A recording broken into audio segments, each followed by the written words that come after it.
Welcome to my channel try for new. সকলকে স্বাগত জানিয়ে আমি সবিতা শুরু করছি আজকের রেসিপি। আজ আমি বানাবো ঘরেই থাকা কয়েকটি উপকরণ দিয়ে সুজি দিয়ে গোলাপ জাম। তো চলুন দেখে নিই কেমন করে বানাতে হয় সুজির গোলাপ জাম। তো কড়াইতে আমি প্রথমে নিয়ে নিচ্ছি চিনি। প্রথমে আমরা চিনির শিরাটা বানিয়ে নেব। তো আমি 2 বাটি চিনি নিয়েছি। এই যে বাটিটা ভরে 2 বাটি চিনি নিয়েছি আর দিয়ে দেবো 4 বাটি জল।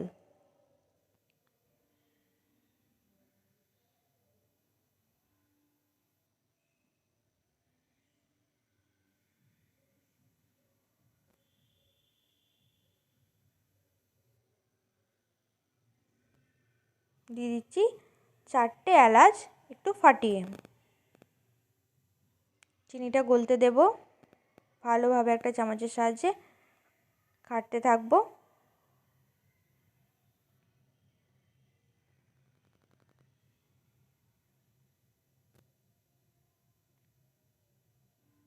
চিনিটা গলে গেছে। আমরা কিছুক্ষণ ধরে ফোটাবো চিনির শিরাটা। আমাদের খুব চটচটে শিরার কোনো প্রয়োজন নেই। আমরা একটু জাস্ট মধু বা কিছু হাতে দিলে যেমন একটা চটচট করে, সেরকম একটু চটচটে শিরা চাই, যে হাতটা জাস্ট একটু চটচট করবে। আর একটুখানি হবে, কোনো তার চাই না আমাদের, যে শিরার মধ্যে কোনো তার চাই না। এই যে এরকম চটচট করবে, এর মতো অবস্থায় আমরা এটা বন্ধ করে রেখে দেবো সাইডে, চাপা দিয়ে রেখে দেবো। কড়াইতে দিয়ে দিচ্ছি 2 চামচ ঘি।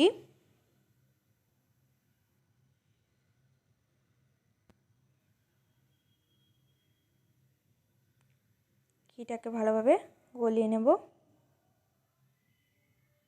একটু নাড়াচাড়া করে দেবো যাতে গলে যায়। এরপর দিয়ে দিচ্ছি দুধ। আমি ওই বাটিরই 2 বাটি দুধ নিয়েছি। দুধটাকে ভালোভাবে একটু ফুটিয়ে নেব।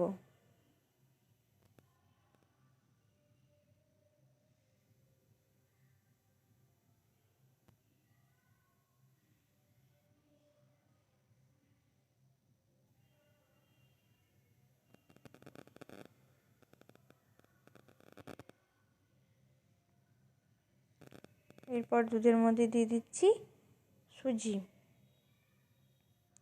নিয়ে নিয়েছি সুজি। সুজিটা অল্প অল্প করে দেব, না হলে দলা পাকিয়ে যাবে।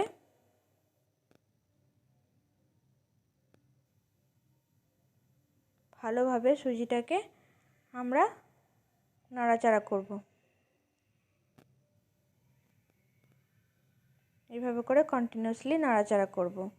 আর সুজিটাকে আমাদের সিদ্ধ করতে হবে ভালোভাবে, আর ভালোভাবে এইভাবে নাড়াচাড়া করতে হবে, না হলে তলায় লেগে যাবে।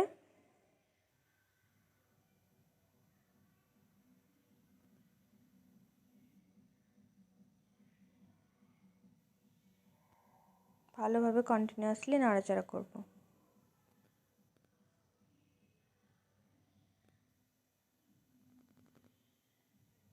খুবই সহজ একটি রেসিপি এবং খুবই দারুণ খেতে হয়। একদম গোলাপ জাম আপনারা বাড়িতে বানাতে পারবেন, কোনো ঝামেলা নেই, কোনো কিচ্ছু নেই। দিয়ে দিচ্ছি এলাচ গুঁড়ি, আবার ভালোভাবে মিশিয়ে নেব। আপনারা অবশ্যই বাড়িতে বানাবেন আর কমেন্ট করে জানাবেন কেমন হয়েছে। ভালো লাগলে একটা লাইক করবেন, শেয়ার করবেন বন্ধুদের সাথে। আর আমার চ্যানেলে নতুন বন্ধু হলে সাবস্ক্রাইব করতে একদম ভুলবেন না। তো এইভাবে করে একটু ঠান্ডা হতে দেব। ঠান্ডা হয়ে গেলে আবার একটা থালায়, একটু ঠান্ডা হতে বাকি আছে, তো একটু আমরা থালাতে ট্রান্সফার করে নিচ্ছি, কারণ কড়াইটা তো গরম আছে। এভাবে করে থালাতে একটু চাড়িয়ে দিলাম।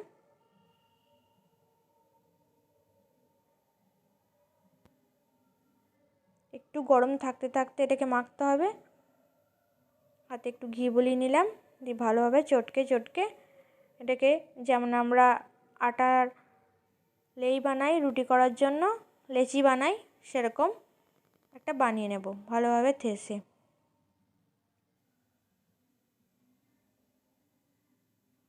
আর প্রয়োজন পড়লে মাঝে মাঝে একটু করে ঘি বুলিয়ে নেব হাতে, যদি হাতে লেগে যায়। দেখুন এইভাবে করে একটা ডো বানিয়ে নেব। থালায় একটু ঘি বুলিয়ে নিচ্ছি। এরপর আমরা লেচিগুলো কেটে নেব গোলাপজাম বানানোর জন্য। হাতে একটু ঘি বুলিয়ে নিলাম 2 হাতে। এরপর গোল গোল করে ছোট্ট ছোট্ট করে আমরা যেমন সাইজ করব, আপনারা যেরকম সাইজ করতে চান আপনাদের যেমন ইচ্ছে, যদি ছোট ছোট করে করতে চান ছোট করবেন, যদি মিডিয়াম করতে চান, আমি এইভাবে করে করেছি, এই সাইজটা মিডিয়াম সাইজ, যেমন গোলাপজাম হয় সেরকম সাইজ করেছি। আপনারা চাইলে বড়ও করতে পারেন, কোনো সমস্যা নেই। এভাবে করে হাতের সাহায্যে ভালোভাবে ঘুরিয়ে ঘুরিয়ে ঘুরিয়ে গোল মতো করতে হবে।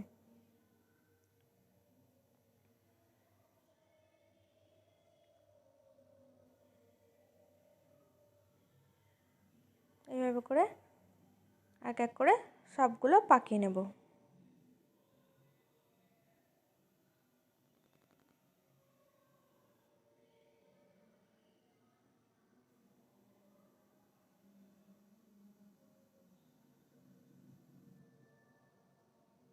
আমার সবগুলো পাকানো হয়ে গেছে।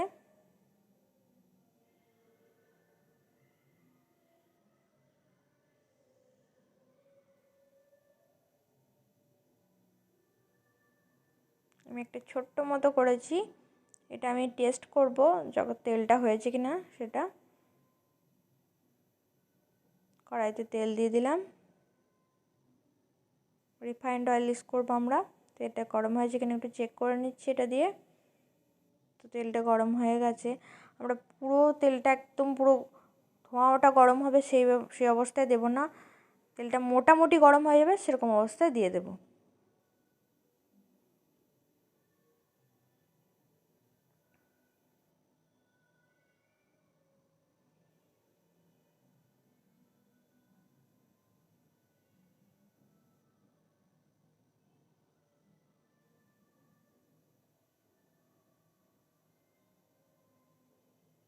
ডুবো তেলে ভালোভাবে উল্টে পাল্টে নাড়াচাড়া করে টাইম দিয়ে ভাজতে হবে এটাকে।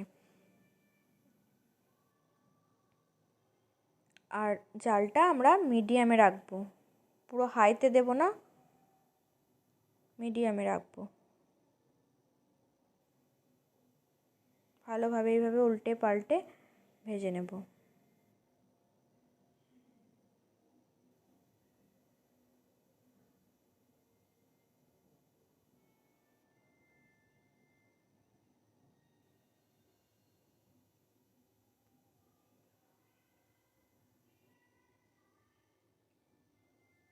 যে আমার ভাজা হয়ে গেছে, রসটা আমরা আবার একটু ফুটিয়ে নেব।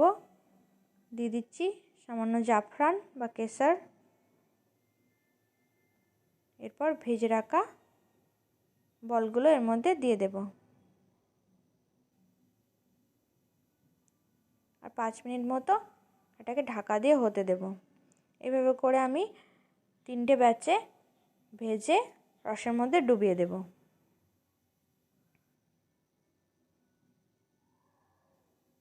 দেখুন আমার গোলাপ জামগুলো কি সুন্দর হয়েছে। আর গ্যাসটা বন্ধ করে আমরা 3 থেকে 4 ঘন্টা রেখে দেব। ঢাকা দিয়ে 3 থেকে 4 ঘন্টা রাখার পরে দেখুন কি সুন্দর কালারটা এসছে, কি ভালো লাগছে দেখতে। আপনারা অবশ্যই বাড়িতে বানাবেন আর কমেন্ট করে অবশ্যই আমাকে জানাবেন কেমন হয়েছে। তো তৈরি হয়ে গেল আমাদের সুজির গোলাপজাম। ধন্যবাদ বন্ধুরা, দেখা হবে আবার একটা নতুন রেসিপি নিয়ে।